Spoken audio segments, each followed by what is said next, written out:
Welcome, everybody. This is John Paul Mendoza, Dr. Speed Selling. This is a Raging Verbalist number 173. This is a special episode, and you'll see that in a moment. But before that, let's get a little housekeeping taken care of. First off, if you're new to it, welcome. Glad that you're here. We are on YouTube, and of course, if you're on YouTube, hit the like. It helps the algorithm know who we are. Hit the subscribe, so that way you get this kind of content every week from me. And also, if you want to get annoyed, get the notification thing. I just say that because I subscribe to a lot of stuff. Also, our Facebook group, which is Position to Win Book, because of course that's my book that I have. Of course, this is the only time I'm going to show this on this episode, which is most businesses fail in the first 5 minutes. It just takes them 3 to 5 years to realize it. Position to Win. And you can check that out, by the way, on positiontowinbook.com.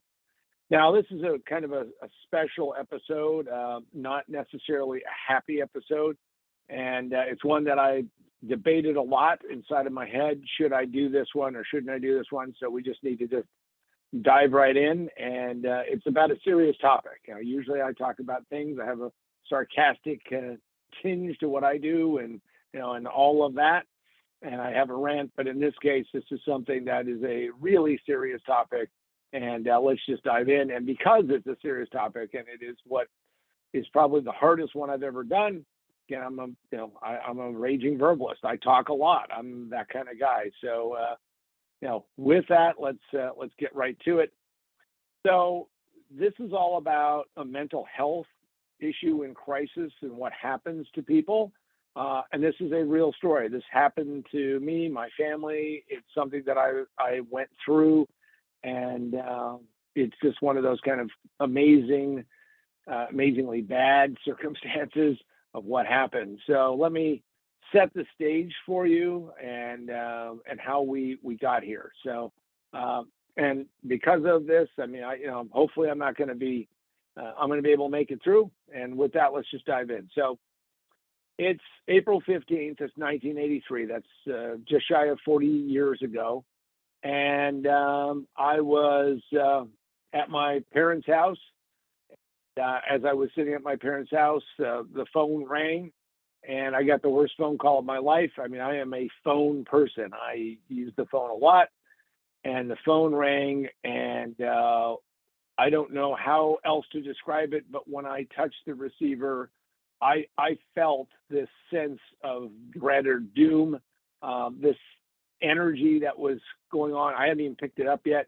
And as I picked up the receiver, it's an old desk-style phone, and picked it up, I immediately knew the voice on the other end, which was my Aunt Gussie, who was my godmother. And she blurted out the words that my cousin James had committed suicide. That he had gone out for a pack of cigarettes, went to the 7-Eleven, bought the pack of cigarettes, and while walking across the Washington Street Bridge in Denver, Colorado, off of Interstate 25, jumped off the bridge and committed suicide. And I can tell you that everything about that day got into stop action and slow motion, and I had to relay that message to my mother. My cousin lived just a few blocks away from us. I spent a lot of time. He was actually within a few months of my brother in age, 4 months. I don't know the exact thing for this call today. It doesn't matter.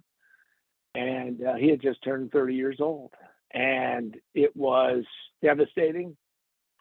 But I had to be the person to tell people. My aunt was, of course, beside herself, her only son, gone.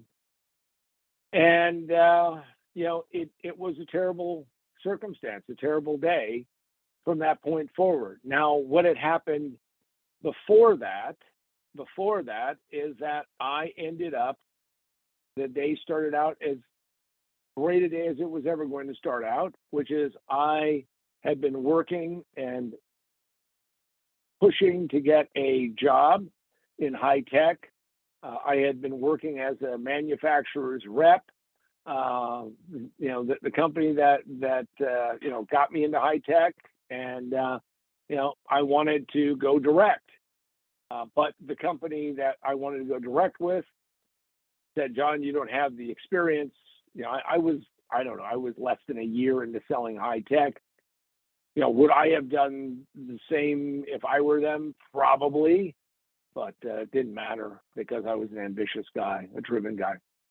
So what I did was I called up this company, US Design.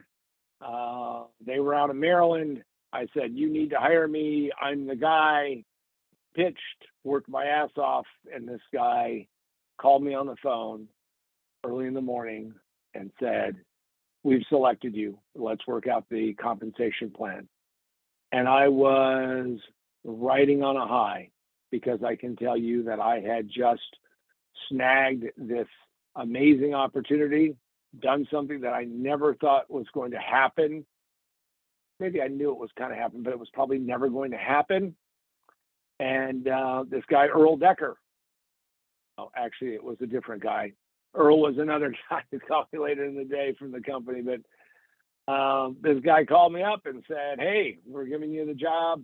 This guy Earl's going to call you. We're all excited.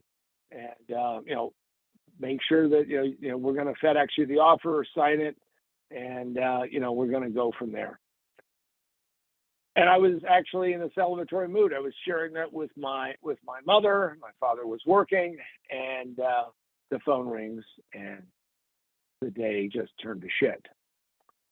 Now, the question that can never be answered, and I've never had an answer, the first thing you ask is, was there a note? Was there some, missive? Did he say something? And, what am I going to do? Am I going to interrogate my aunt and my uncle? Everybody was devastated. And the answer was no note, no missive. He went out to buy a pack of cigarettes, common thing that he would do, walk from his house, walk a couple blocks down, cross that bridge that we had crossed so many times together, going to the 7-Eleven, buy a pack of cigarettes. When they found him, he had the pack of cigarettes in there. I asked stupid questions like, well, then did he smoke any? Or probably did, but never got an answer. Now, the saddest part about this isn't just the fact that he was gone, but of all the people that I grew up with, of all the friends and, immediate family and everything, my brother Michael and I were very close, I had at the time already had a business that had come and gone. I'd come back from Vegas, going to establish a real life. And of all the people that I grew up with, my cousin James had the most natural talent. Somebody who could throw, a baseball, and he was the pitcher. Always hated me because I batted left-handed, so I could. I knew him so well that I could, hit off him, but he could strike a lot of people out. Had an amazing fastball that, I would say 90 miles an hour, but who knows? We didn't have any radar or anything like that. Could throw a football, 30, 40, 50 yards. I mean, I watched him do that with my brother playing wide receiver. Got tattooed on my chest once when he threw a pass to me and could throw it so hard. Six-pack abs without even trying, an amazing ability to do so many things physically. Played soccer, always was played forward and would shoot. And he had all that talent. And yet he couldn't get out of his own shadow. He couldn't move past that. He had lots of demons. He had lots of questions and struggled his entire life. Now, if you just think that he had talent physically, which is amazing, he also had decided that he wanted to be a painter. And he went out and bought easels and bought some paints and started painting. Not that I necessarily thought some of the stuff was great, but he was doing things like that. And it was like, how in the world can a person with this much talent, how can a person who's gone through and done these amazing things, how in the world, indeed, would we look at somebody like that and say, you know what, you would go out and take your own life? So we never got an answer to that.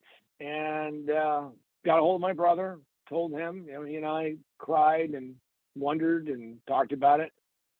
And my aunt and uncle were so choked up and so distraught that my brother and I, Michael taking the lead, organized and put together the funeral arrangements and all of that. But before we could do any of that, somebody had to go and identify the body. And I have to tell you, that was one of the worst aspects of that day. And to this day, that's why I wear the dark glasses. These are my funeral glasses. I can tell you that was a tough day. And to walk into that room in the morgue, this isn't a movie, this isn't a television show, this isn't something that you see somewhere else. The smell, the sound, the finality of it, reality of it, to see him laying there on a metal table. And because of how he killed himself, which I'll share in a moment, he was draped in cloth. And all I could think about is how far we haven't come, because, it was a bunch of very large, shrouded Turin kind of thing. It was just unbelievable. And the only thing you could see was his face, because he was so destroyed from how he committed suicide and what had happened to him.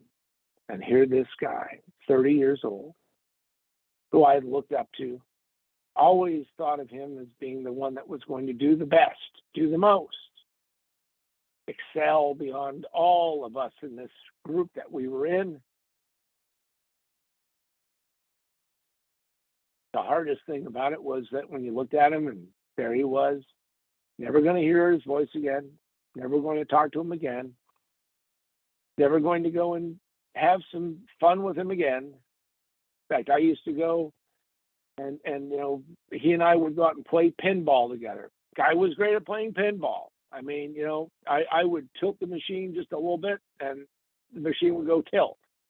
He could dance this thing around and never ever get it to tilt, amazingly.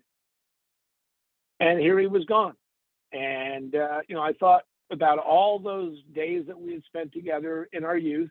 I had come back from Vegas, was in a different trajectory, and he was descending into drugs, alcohol, and God knows what.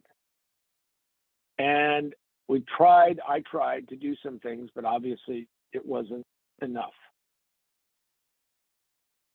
So how he killed himself, and once again, everybody has their own way of this ending the pain moment, and I don't know what was going through his mind, why today, that day, so many years ago, was the day that he picked.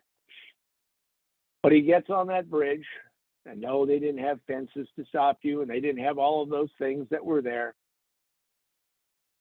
And as he's watching the oncoming traffic coming, he steps over that rail. It's a pretty big rail. And he jumps and he times it.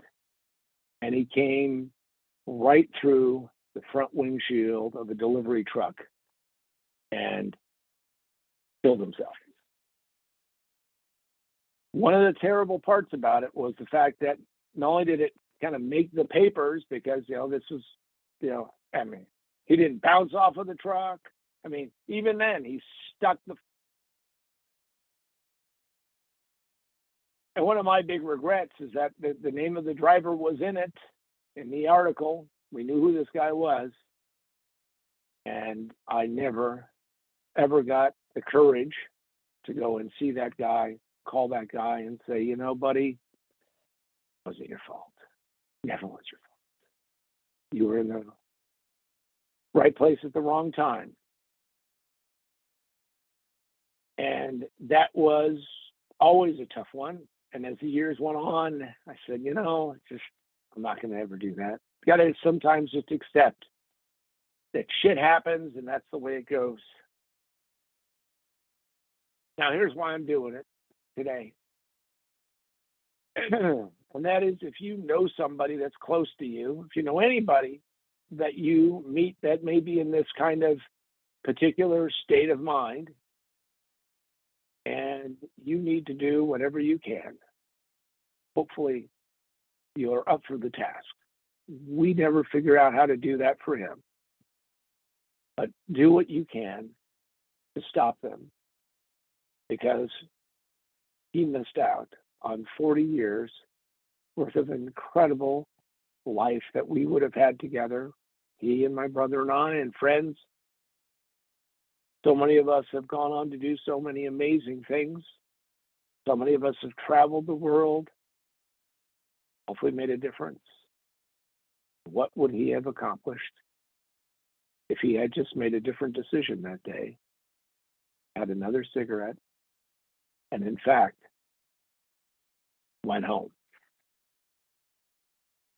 So we're going to post down below the connection, and anyone who's close to you, you have to always ask yourself, is there one more thing we can do and prevent somebody from suicide, prevent them from going through that? If this helps just one person, it was worth it. If it helps some person who's thinking about it to say no, maybe I'll give it another day and another day. And I understand being down, and I understand being in a state of despair. I can tell you that you want to see the next day, no matter what, no matter how hard, no matter what it's going to be. So for my cousin James, who missed out on 40 years, and more importantly, missed out on what would have been an incredible life, today I salute you. And I wish that there was something I could have done. I was so focused on getting that gig. And talked to him in weeks, because I was living the life that I was trying to live. So I miss him, think about him, and wish that he had made a different decision.